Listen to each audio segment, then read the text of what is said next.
Você que sintonizou o nosso canal Arte da Guerra Gung Ho. Gente, eu tô aqui para contar para vocês hoje uma história que eu ouvi falar, eu li sobre ela a primeira vez alguns anos atrás na coluna do jornalista Hélio Gaspari no jornal Folha de São Paulo. A história chama-se, é um livro que está sendo lançado no Brasil agora, né? Chama-se O Amigo Alemão, esse livro aqui. E é a história de um piloto americano, né, que ele foi designado para bombardear a Alemanha e, pasmem, a vida dele foi salva por um piloto alemão. A vida dele foi salva pelo inimigo. Então essa história que vocês vão ver hoje, uma história realmente muito bonita, muito humana, uma história que ela transcende os limites da Segunda Guerra Mundial. Foi uma amizade que durou, que atravessou décadas. Então viaje comigo nessa história maravilhosa. Vamos começar descrevendo quem foi o tenente Charlie Brown, que era o piloto americano, foi escalado para bombardear Bremen, no noroeste da Alemanha, no dia 20 de dezembro de 1943. Acompanhem conosco então.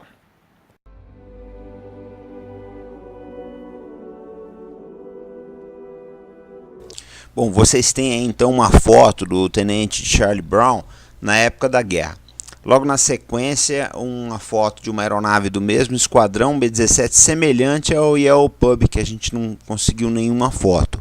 E aqui são os emblemas, né? O emblema do esquadrão do Charlie, do grupo que ele pertencia, da 8ª Força Aérea dos Estados Unidos, né? Que é o contexto da época.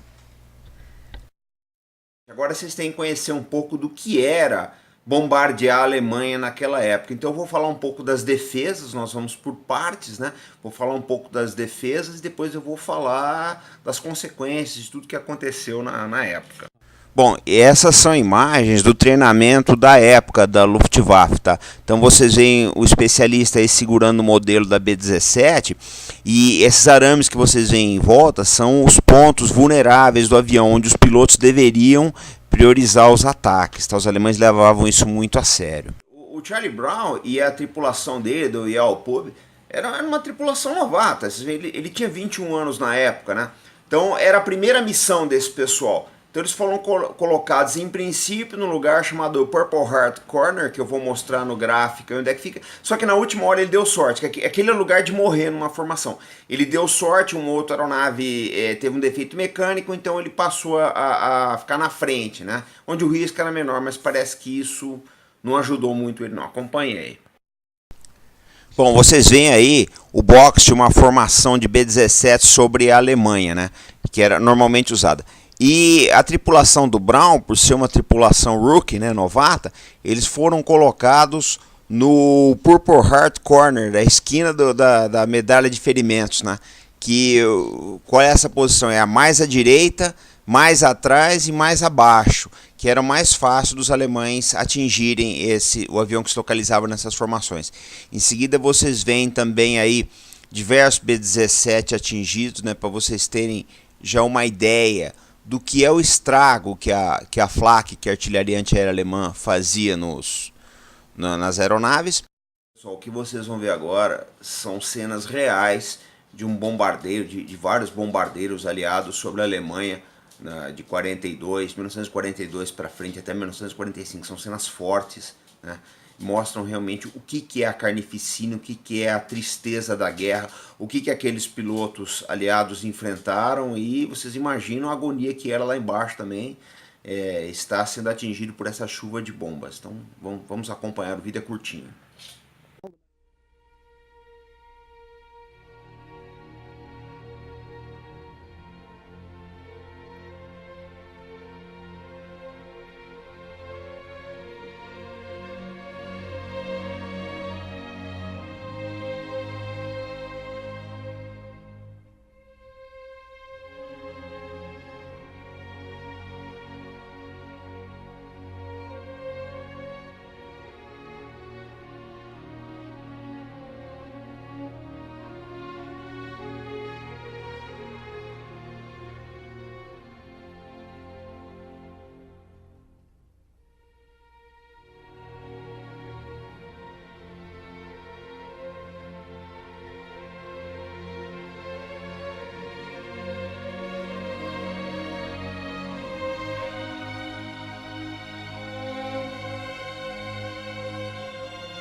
Agora vocês vão conhecer o homem que naquele dia 20 de dezembro, o ex-alemão Franz Stigler, que decolou para acabar de derrubar o avião do tenente Charlie Brown.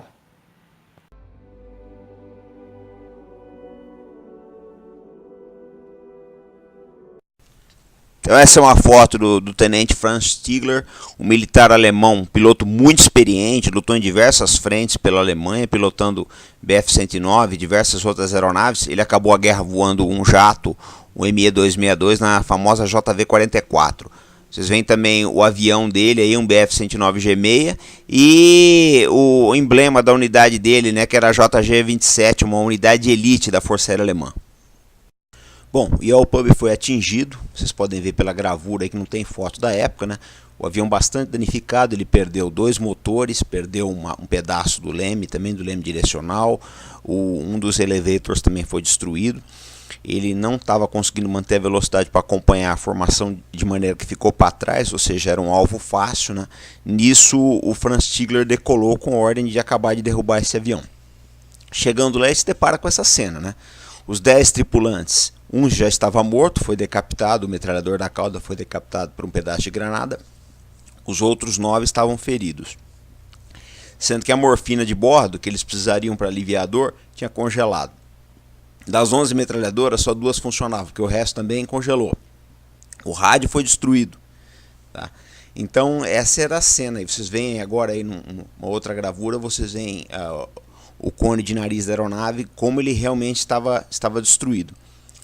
E vocês vão ver a seguir um filmete que mostra o que o Stigler deveria ter feito. Depois eu entrarei dizendo o que ele realmente fez. Acompanhe aqui.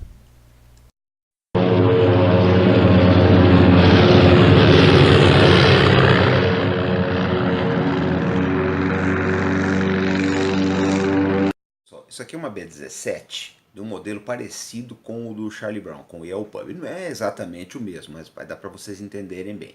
Então o que aconteceu?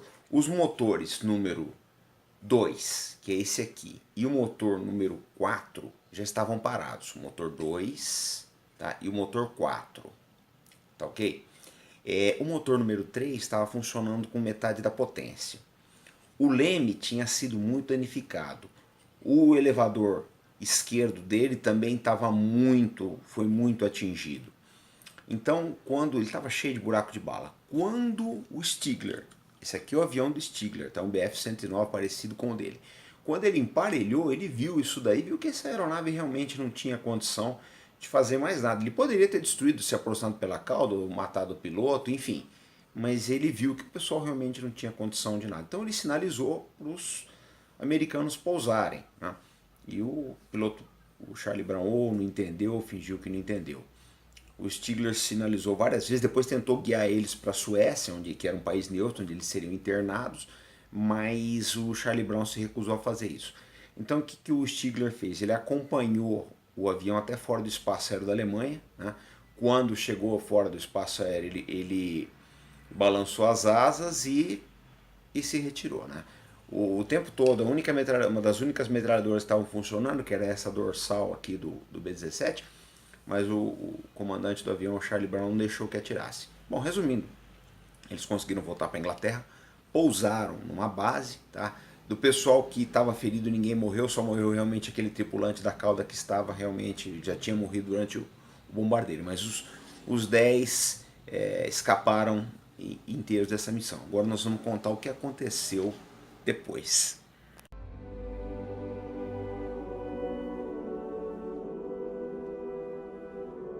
Bom, o Charlie Brown seguiu em frente, conseguiu pousar na base Sitting, Norfolk, na Inglaterra. Ele relatou o caso para os seus superiores, mas eles mandaram que ele ficasse quieto, não contasse nada para ninguém, para os outros aviadores não sentirem nenhuma simpatia pelos alemães. Como ele mesmo disse, né, eles entendiam que você não poderia ser um piloto alemão e ter bons sentimentos, mas não foi aquilo que ele viu nos céus aquele dia. Ele viu que aquele piloto alemão realmente era uma pessoa decente. Quanto ao Stigler, ele não falou nada, porque se ele contasse o que ele fez, ele seria fuzilado. Mais tarde ele foi movimentado para o esquadrão de jatos, né, o JV-44, e acabou a guerra como piloto de jato. Passou-se o tempo. Acabou a Segunda Guerra Mundial e cada um seguiu o seu caminho. Agora nós vamos contar o que aconteceu depois da guerra.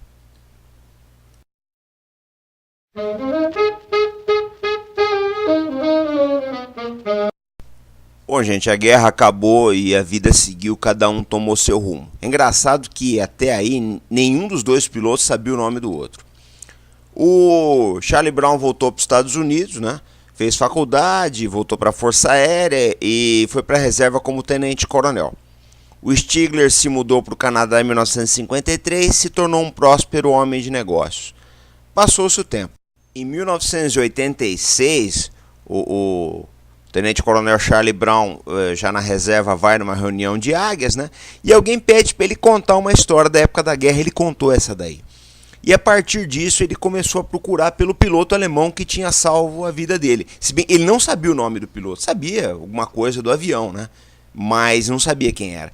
Então ele fez várias pesquisas em diversos arquivos por 4 anos e não achou nada. Até que por volta de 1990 ele se filiou a uma associação de pilotos e o pessoal conseguiu localizar o Stigler para ele. Um dia o Charlie Brown recebe uma carta em casa de um alemão morando no Canadá que conta, eu era o piloto alemão, né? E aí eles trocam telefonemas e quando o alemão conta a história lá, o Charlie Brown não tem mais dúvida que era realmente esse o piloto que salvou a vida dele, né? Então, a partir daí eles desenvolvem uma amizade, eles realmente ficam muito próximos até o final da vida dos dois. Agora, a coincidência das coincidências, os dois morreram em 2008 com poucos meses de diferença, gente. Então é uma história realmente que atravessa a guerra, atravessa as fronteiras, né? E leva a gente a pensar se a vida é só isso que a gente percebe no dia a dia, se não tem algo mais por trás de tudo, né? E deixa uma pergunta pra gente, né, que na verdade é o título em inglês desse livro, né, Higher Call, um chamado maior, um chamado superior. A gente fica se perguntando se não existe um chamado maior, um sentido maior para essa vida. Essa história realmente, ela nos leva a pensar, é uma história maravilhosa. Eu sugiro que vocês leiam o livro. Deve ser feito um filme nos próximos anos. Aí já compraram os direitos, desde 2014 estão arrecadando fundos aí. Deve sair o filme aí. Se sair, eu aconselho vocês assistirem, tá ok?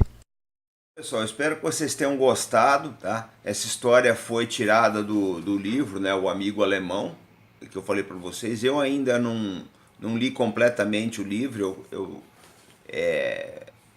peguei flash dele para mostrar para vocês. Lógico que tem muito mais detalhes do que aquilo que a gente mostrou aqui. Vocês vão achar uma riqueza muito maior de informações se vocês lerem o livro. Eu espero que o filme saia, estou torcendo aí para sair e que o filme seja à altura dessa história, tá? Então a gente encerra aqui dizendo o seguinte, pessoal. Lembrar sempre para vocês que esse aqui é um canal de ideia, não é um canal militarista, tá? Eu coloco essas ideias através do viés militar porque essa foi a formação que eu recebi, mas a gente não faz apologia da guerra, nós não fazemos apologia da violência, tá? De nada disso. A gente quer, através daquilo que eu aprendi na minha vida militar, dar uma contribuição para a melhoria do nosso país, das ideias, da convivência das pessoas, etc. Então eu peço aí, para quem gostou, a única coisa que a gente pede, compartilhem esse canal e vamos se inscrever, tá? Compartilhem o vídeo, vamos se inscrever no canal. E resto é o de sempre, gente, vamos ter fé no Brasil, muita fé, tem que acreditar nesse país, procurar fazer esse país um pouquinho melhor. Vamos tomar cuidado com as lideranças que nós escolhemos em tudo. Daquilo que vocês votam até aquilo que vocês seguem nas redes sociais, as pessoas que vocês seguem nas redes sociais de vocês, porque a partir do momento que você segue alguém que está pregando ideias que não são tão boas, ideias que estimulam a divisão, estimulam o ódio, etc., vocês estão contribuindo para piorar o mundo, piorar a sociedade e piorar o país, tá? Então a gente tem que tomar muito cuidado com aquilo que a gente promove nessa vida aí, com aquilo que a gente faz apologia. Ok? Então a gente está voltando aí já com o vídeo sobre continuando a série da Coreia, tá? Esse canal tá sempre com histórias novas aí para vocês, tá? Numa abordagem diferente, tá ok? Aquele abraço e Gung Ho, vamos trabalhar junto.